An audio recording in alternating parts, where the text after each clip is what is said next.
Hello, hello, Aris Collective. Kamusta po kayong lahat? Ako po ito si James from James Tarot PH. Ito po ang inyong July 6 hanggang July 12 reading. Bagong linggo, bagong mga dapat abangan at asahan. Ano po yan? Alamin natin. But first, mga mahal kong Aris, ihanda mo na ay yung isang tanong ha para po sa ating isang tanong, isang sagot. Kung meron kang one question na gusto mong masagot today, hintayin mo yan sa dulo, babasahin po natin yan by using these cards. Okay, let's begin. Holy Spirit, Spirit Guides, guide us for today. Inhale and exhale. Your cards for the week. Ooh, interesting. Siya nga pala mga mahal kong Aris, maraming salamat po ha sa lahat po ng hindi nag-i-skip ng ads, nagla-like, nagko-comment sa atin. Every time po na meron tayong libreng reading para po sa inyo. Salamat po, salamat po, salamat po. Thank you rin po sa mga new subscribers. Welcome po sa ating channel. Patuloy niyo pong i-share ang ating video para marami pang Aris ang makapanood nito. Thank you po ha sa inyong tulong na hindi pag-skip ng ads. Salamat po. So, in the background of your reading, meron kang the Eight of Pentacles. Alam mo ngayong linggong ito, may magandang update tungkol sa tinatrabaho mo. If you're working for a project, parang panahon na para ipakita yan. Panahon na para ilabas yan sa madla or i-share yung natapos mong proyekto. Kung ito man ay sa trabaho or negosyo, nakita ko dito yung katuparan nung pinaghihirapan. Parang meron kang ginawa or inasikaso nito nakaraang linggo, nakaraang buwan, tapos ngayong linggo siya magpe-pay off. Ngayong linggo mo siya talaga makikita na parang, wow, gumagana. Wow, dumadali. Uy, parang bumibilis na ako dito. Parang ganun. You are very dedicated sa iyong trabaho. At parang maraming tao sa paligid mo ang nakakapansin, no, ng iyong dedication. Meron namang iba, may ibang Aries ako nakita na parang meron kang malaking career move this time. You want to elevate your work, baka mag-workshop ka, training, seminar, or ready ka to go back to school, or handa kang sumuong doon sa bagong trabaho na medyo kakaiba pero sabi mo kakayanin ko. May mga ganyan sa inyo. So, a big milestone this week pagdating sa mga usaping trabaho, negosyo, or project. Congratulations. Okay? So, in your core energy, meron kang the Page of Pentacles. Talagang merong bagong-bagong biyaya or grasya na pagtutuunan mo ng pansin this week. Example, na-realize mo, ay, parang kaya ko palang magtayo ng maliit na coffee shop sa bahay ko. Try ko lang, subukan ko lang. Ay, parang kaya ko palang magbenta ng mga homemade yogurts. Mga ganyan. O kaya, ay, parang pwede pala akong um, mag-aral ngayon ng ganito sa YouTube or may open university sa online. Parang ganun eh. Meron kang susuungin na bagong bagay dahil alam mong kaya mo. Alam mo na pwede ka ditong mag-excel. Alam mo na pwede ka ditong umangat or magkaroon ng magandang pagbabago sa life mo. Kaya parang pinapatalas mo ngayon yung skills mo. So, good for you. Sabi dito, babaan ng loob, maging humble enough to admit na, uy, kailangan ko pang aralin yan. Uy, kailangan ko pang buting tingin yan. Para pag napag-aralan ko na, gagaling na ako, huhusay na ako. Okay? Page of Pentacles, the Three of Cups. Okay. Narinig ko dito na medyo may takot ka, may kabaka sa gagawin mong ito na kaya ko ba? Susubukan ko ba? Babalik ba ako sa school? Mag-seminar ba ako? Workshop ba ako? Panahon na ba para i-elevate yung career ko? Panahon na ba para humingi ako ng mas malaking sahod? Panahon na ba para humingi ako ng promotion? Or maghangad ako ng better job? Marami kang takot na ganyan pero the people around you, your friends, your family, your colleagues are really pushing you na parang sige Aris, gawin mo yan. Tulak mo yan, push mo yan. Kasi kayang-kaya mo. Alam mo, narinig ko dito, Yung mga tao sa paligid mo, mataas ang tingin nila sa'yo. Pero ikaw parang lagi kang may duda, lagi kang nagko-question sa iyong sarili. So baguhin natin yan. Magaling ka, may abilidad ka, marunong ka, para totally manalo ka or magwagi ka sa bagong bagay na ito. Okay? Just relax and enjoy. You can make it. Okay? So mga Aries, tanungin kita ngayon, ano ba itong bagong bagay na medyo kinakabahan ka pero kayang-kaya mo namang i-harvest at kayang-kaya mo makuha yung matamis na bunga? Comment mo nga sa baba. Naku, i-manifest na natin na makuha mo na yan. Okay? Comment po kayo. In the area of what you need to focus on, meron kang the Two of Cups. Alam mo, sabi dito, sa kabila ng pagiging busy mo, sa kabila ng pagiging workaholic mo, parang panahon din to para pagtibayin yung ugnayan mo with your partner. Baka, kung meron ka mang karelasyon ha, unahin ko na yung mga Aries na yan. Kung meron kang partner or relationship, huwag mo daw kalimutan na alagaan siya or bigyan siya ng oras or bigyan siya ng atensyon. No? Maaring sobrang tutok natin sa ating kaperahan, sa ating trabaho, sa ating negosyo, yung ating matibay na relasyon ay maaaring maapektuhan. So be there with your loved ones. Kahit sa mga anak pa yan, magulang, panahon to para maglaan ng maraming oras. Okay? But for others, dyan na wala namang partner, sabi dito parang panahon to para lakarin mo talaga yung dokumento, yung approval, lakarin mo yung negotiation, yung kontrata. Importante dito makipag-usap ka ng matino. Okay? Usap, usap, usap. Kailangan malinaw sa parehong panig kung ano tong bagay na gusto mong ipanalo, matuwid, ma-approve, at magkaroon ng katiwasayan para sa'yo. Kung gusto mong makuha yung yes na sagot, lakarin mong mabuti yan. Okay? Two of Cups, the World card. World card's all about you getting out of your shell. Lumapit ka na, makipag-usap ka na. Kung yan ay negosasyon, kung yan ay conversation about your future, kausapin mo na yung partner mo, kausapin mo na yung pamilya mo. Kung ito ay tungkol sa mga nilalakad at kailangan ng approval, panahon to para kompletuhin yung mga dapat kompletuhin para maging successful na itong pag-uusap na ito.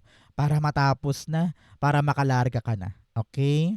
Lahat ng gagawin mo this week, makakatulong ang matinong pakikipag-usap para makalarga. Okay? Importante yan. Kung may problema man sa partner, sa asawa, sa pamilya, na parang ang hirap-hirap makaalis, ang hirap-hirap matapos ng issue, daanin sa matinong pag-uusap. Lahat magagawa mo kapag nakipag-usap ka talaga with sincerity, with authenticity, at talagang natututo ka ring makinig para maintindihan yung sitwasyon. Okay? Importante yan.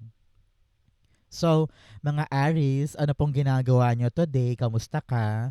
Ikaw ba naglalaban, nagluluto, or ready nang matulog? Comment down below. In the area of what you need, meron kang the King of Pentacles. Ang kailangan mo ngayon, maniguro. Okay?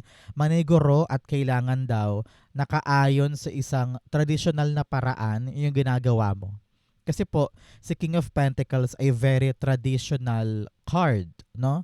Traditional yung kanyang approach. Kung ano yung nakasanayan, kung ano yung sistema, kung ano yung tried and tested na, yun ang gagawin niya eh. So panahon to really step forward yung paa mo at talagang manindigan sa yung balak gawin. Importante dito na alam mo yung ginagawa mo, alam mo yung direksyon, sigurado ka sa mga bawat step, kaya kailangan talaga inaaral. Kailangan talaga nandoon ka, hands-on ka to make sure na umaayon sa plano mo at sa gusto mo yung nangyayari. Halimbawa, ikaw ay nasa abroad, tapos meron kang pinapagawang bahay sa Pilipinas, kailangan talaga updated ka. Alam mo yung nangyayari, alam mo yung mga materyales na binibili, at talagang nakasugsug ka doon sa budget mo to make sure na kung ano man tong inaasikaso mo ay tutubo, lalago the way you wanted it to be. Okay? Meron kang King of Pentacles and Queen of Pentacles. Kung partnership talaga to, relasyon, pinapayuhan kayo na mag-usap. especially sa mga plano ninyo pagdating sa future, sa pera, sa ipon, at saka sa bahay. Importante nag-uusap. Importante pareho kayo ng view. Pareho kayo ng gustong mangyari. Hindi pwedeng magkasalungat. Kasi pag magkasalungat, walang mabubuo. Walang matatapos. Okay? So make sure na kung meron ka mang kapartner, kasanggang dikit, or kasamahan sa isang ginagawa mo ngayon, importante ang tulungan, unawaan, at solid na plano. Okay? King of Pentacles, meron kang the Page of Pentacles. Si Page dito, binalik tayo sa simula, no? Kailangan mo daw talaga i-prioritize itong bagay na ito. Kung naman tong inaasikaso mong pangkaching-kaching, yung negosyo, yung online shop, yung work from home setting na yan, yung VA account, yung online job mo na yan, kung ano yung source ngayon ng kaching-kaching mo, pag-focusan mo daw, okay? Hindi pwede na nawawaglit ang mata or maraming distraction sa paligid. Panahon to para totally yakapin ng buong buo yung responsibility para nang sa ganun tumubo yan ng long lasting. Okay? Kailangan dito talagang ready ka for the commitment. Gagawin mo ang lahat. Workaholic ka ngayong linggong ito para maganap para sa'yo yung maunlad na paraan sa bagay na yan. Okay?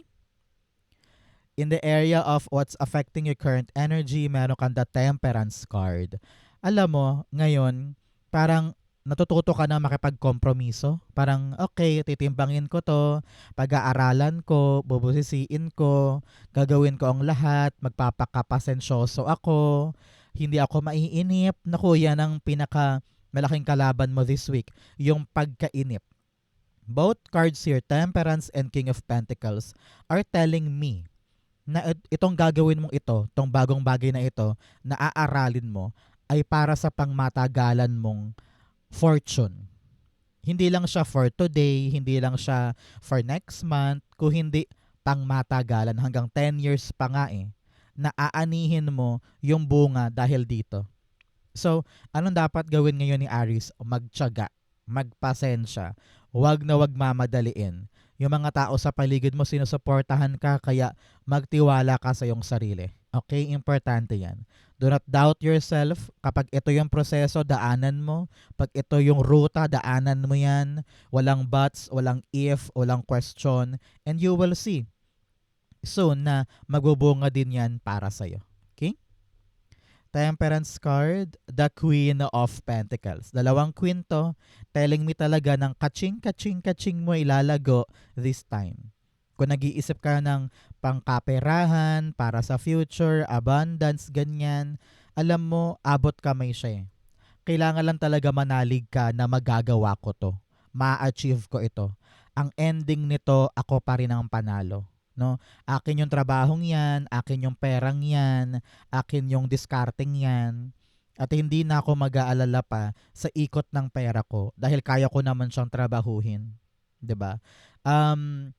Marami sa inyo nag-iisip na mga perang permanente, mga perang hindi mawawala, hindi mawawaglit, hindi lalaylay. So, pagtiyagaan natin para mangyari yon. Kung meron ka mang nilalakad ngayon na trabaho or kontrata or kliyente, kayang-kaya mo siyang mapaamo. Meron kang ability para mahilot siya or makumbinsi siya. And you will reap the good harvest. Congratulations, okay? In your near future, eto ka with the 4 of Swords. Ang tabayanan mo, 4 days, 4 weeks, or 4 months after watching this video, meron kang pahinga. Alam mo yun, yung parang kampante ka na, relax ka na, okay na. Wala ka nang dapat alalahanin, wala ka nang dapat ika-stress, hindi ka na pressured because everything now is working in your favor. Kung ano naman tong tinatrabaho mo, parang sabi mo, nangyari na, natupad na. Yung dinasal ko, naabot ko na. Kung ito man ay promotion, pagtaas ng sweldo, or magandang job offer, or magandang kalalagyan ng iyong inaasikaso, yes, it will happen. And you will realize na, ay, okay na, gumaganda na, relax na ako. Hindi na ako kailangan matakot kasi consistent na yung andar ng ginagawa mo. Congratulations. 4 of Swords, the Wheel of Fortune. Parang in the near future, you will just let destiny control your life. Hindi mo na pipigilan, hindi mo na kokontrolin, hindi ka na aligaga, hindi ka na puro agam-agam. You are now letting God really run your life for you. Kasi nga, napatunayan mo na, ay, relax na ako, nagbago na yung kapalaran ko, nakaangat na ako eh. Hindi na ako naghihikahos, hindi na ako nag-i-struggle, okay na, settled na. Wala akong problema, wala akong iniisip masyado, kaya ko na, magaan na yung buhay. Kaya mas may tiwala ka now at mas pinapahalagahan mo yung pagbabago sa buhay mo. Congratulations. Okay? In your challenge for the week ngayong linggong ito, ang challenge sa'yo ay Six of Swords. Meron kang mga bagay na hindi mo kayang layuan agad-agad. No? Halimbawa, merong mga chismisan sa office or merong mga toxicity sa office. Imbes na layuan mo sila, ganoon din sa mga kaibigan, imbes na dumistansya ka, hindi mo magawa, takot ka, or naduduwag kang mag-solo, parang ganon, no? So kung talagang toxic na, mahirap na, learn to walk away. Learn to find your peace, find your tranquility, find your quiet energy, no? Hindi mo kailangan mag-people please. Hindi mo kailangang manatili sa isang space na alam mo naman na sobrang hirap na, sobrang kayod na, at saka nagpapadistract siya sa'yo, no? So learn to walk away and find your happiness somewhere else. Magkaroon ka ng tapang na lumugar, tumayo, magkaroon ng gap. Okay? Your movement ang kulang sa'yo this time. Six of Swords, the Empress card. Panahon to para yakapin yung individuality mo, Aries. No? Okay lang kahit solo ko. Okay lang kahit mag-isa lang ako sa ginagawa ko, at least tahimik ako, at least masaya ako, at least walang maingay, walang magulo, walang toxic, ganyan. Kasi kapag lumayo ka sa negativity, lumayo ka sa magugulo, tahimik ang buhay, tapos mas bumibilis yung andar eh. Mas nakakabuo ka eh. Mas productive ka kapag ganun. So walk away from something na alam mong hindi nakakatulong sa'yo. Dahil doon magsisimula yung pagbuo at pagiging productive ng mga inaasikaso. Okay? So find that strength to be independent and work on something na alam mong para sa'yo. Okay? Importante yan. In your fortune, meron kang infinite abundance. Abundance is pouring into my life. Sabihin mo nga, isulat mo nga, abundance is pouring into my life. I claim it, I claim it. Sabi dito, meron kang paglago, pagyaman, pagkakaroon ng abundance sa buhay mo. Darating yan, i-attract mo yan. Okay? In your fortune, meron kang the Queen of Pentacles. Ngayong linggo, parang super tutok ka talaga sa nagpapayaman sa'yo. Sa nagbibigay sa'yo ng kaperahan, ng income, ng pangtustos sa pamilya. No? Sabi dito, kung ano yung kayamanan na yan, kung ano yung precious blessing ni God sa'yo, alagaan, no? At talagang makikita mo yung pag-multiply niyan, nag-grow, bumibilis, umaandar, at worth it. Worth it yung pagod, yung kayod, at dedication mo sa bagay na ito. Hindi ka na mawawalan, Aries. And always kang merong madudukutan anytime na kailanganin mo. No? So, kung meron kang negosyo, trabaho, project, or anything, tutukan mo talaga yan dahil nandyan ang paglaki, pag-angat ng kaperahan mo. Congratulations. The Queen of Pentacles, the Hierophant, yes, pagtaas, tina mo naman. Dahil nakatutok ka sa blessing, umaangat yung buhay mo. Kita mo ba yung hagdanan na to? Yang hagdanan na yan ay representasyon ng pag-angat ng buhay mo. Kaya dedicate yourself, mag-focus ka lang dito at mag-commit ka dyan. It will give you big time na biyaya. Okay? Kung kailangan talagang mag-aral, both cards are telling me, kung kailangan talagang aralin yan sa YouTube, sa internet, or go back to school, or mag-workshop training, gawin mo para umangat yung skills mo at lalo mo pang mapalago yan para sa'yo. Okay? Congratulations. In your divine, meron kang it's time to take action. Panahon na daw para kumilos, gumalaw, umabante, at talagang tutukan kung ano man yan para nang sa ganun, makamit mo na yung success mo sa bagay na yan. Okay? In your divine, the Eight of Swords. Isang malaking paalala, Aries. Pagkatiwalaan mo ang iyong sarili. Alam ko marami kang doubt. You feel so tied up dyan. Parang feeling mo wala kang magawa or hindi ka makakilos. Takot lang yan sa isip mo. Swords are representation of your mind. 'Di ba? Utak. Nasa utak lang yan. Marami kang insecurity, marami kang takot, marami kang duda. Itapon mo yan sa bintana. Learn to trust yourself and always think positive. Dahil kapag ganun, kaya mo kahit ano. You have 8 here. You have abundance, and power. Kaya mong lumago, kaya mong lumaban, kaya mong manalo. Okay? Napakagandang message for yun yan. 8 of Swords, the 6 of Swords. Meron kang 6 here telling you of reflection. Magbalik tanaw sa nakaraan para makita mo kung ano yung mga dapat kong baguhin, dapat kong tigilan, dapat kong ma-realize para tumapang ako ngayon at makaabante na. Importante yan. Be strong, be brave, trust yourself, unti-unti kang aabante sa ginagawa mo. Okay? Outcome mo yan, bigyan mo na kita ng fortune cards. Meron kang skull, hidden secrets can harm you. Sabi dito kung meron kang mga sekreto, meron kang mga ayaw ma-share sa ibang tao, kailangan keep it to yourself. Huwag mo nang i-share kahit kay best friend o kahit sa family. Itago mo na lang sa'yo yan. Okay? You have wind chimes, peace, and harmony. Panahon daw to para magkaroon ng kapayapaan, relaxation, magandang ugnayan with family. Okay?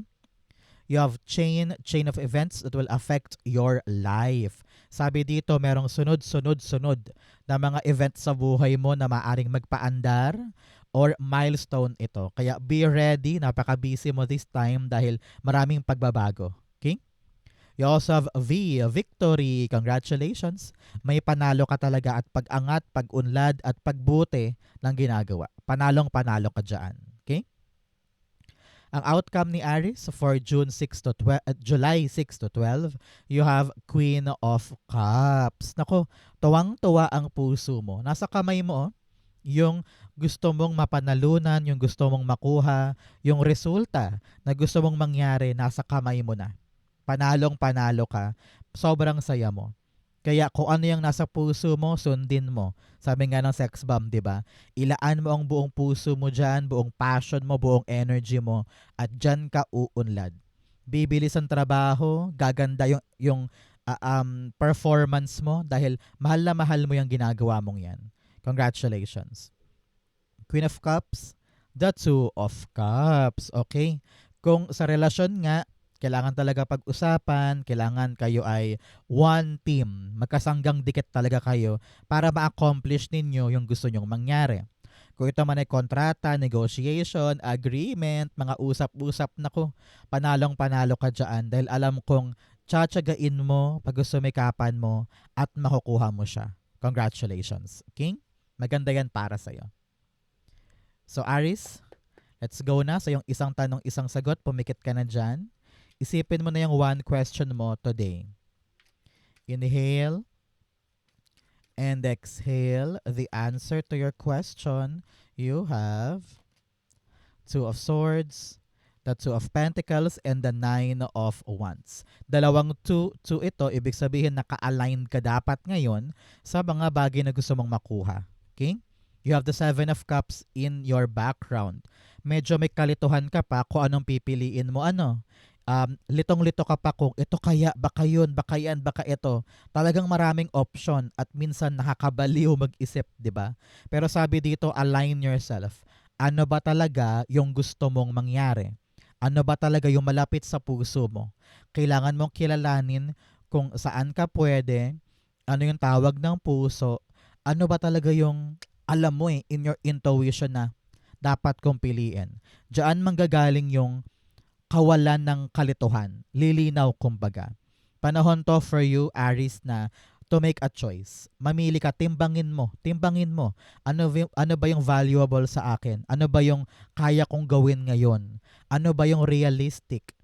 Ano ba yung doable? Kailangan maisip mo yan para matimbang kung alin sa mga pintuan or options ko ang talagang posible para sa akin. Kapag na-realize mo na, kapag napili mo na, panahon to for you to really make a choice and stand up. Panindigan, ilaban. Nakita ko dito na maraming beses ka nang nag-fail. Maraming beses ka nang nag-try. Pero parang sabi mo noon, ano ba yan, bakit ganto? Ito ang rason kung bakit napaka-picky mo, napaka-choosy mo, at napaka-ingat mo sa gagawin mo. Dahil ayaw mo nang mag-fail, ayaw mo nang matalo, ayaw mo nang mauwi tulad ng dati. Pero kita ko dito, kung ano man yung pipiliin mo na landas based on what you feel at based sa mga natimbang mo, dito ka talaga tunay na panalo. Ipapanalo mo yan at you will tell yourself na, wow, buti pala napili ko yung best. Buti pala hindi ako sumuko dahil ito na pala yung time ko to make it happen. Okay? So, ang sagot dito kung yes or no, the answer is maybe. Maybe. Dahil depende ito sa pipiliin mong ruta. Depende rin to kung susuko ka na lang dahil gulong-gulo ka, 'di ba? Sa panahon to para upuan, pag-usapan, ano yung gusto ko? Ano yung pipiliin ko na kailangan kong panindigan para makalaban na ako, makalarga na ako, magawa ko na. Nasa kamay mo ngayon, Aries, yung sagot. What do you really want? What is your decision? Okay? Importanteng ikaw ang mag-iisip, ang ikaw ang dedepende sa iyong nararamdaman. At kapag sinunod mo yon, diyan ka liligaya. Okay? Importante yan. So Aries, ito po yung isang tanong, isang sagot. Ganon din po ang yung July 6 to 12. Sa po kayo nakaresonate, comment below. Babasahin ko po yan. Thank you, Holy Spirit, Spirit Guides, for the clarity for today. Thank you, Aries, for watching hanggang dulo. I love you. This has been James for James Taro PH. God bless everybody.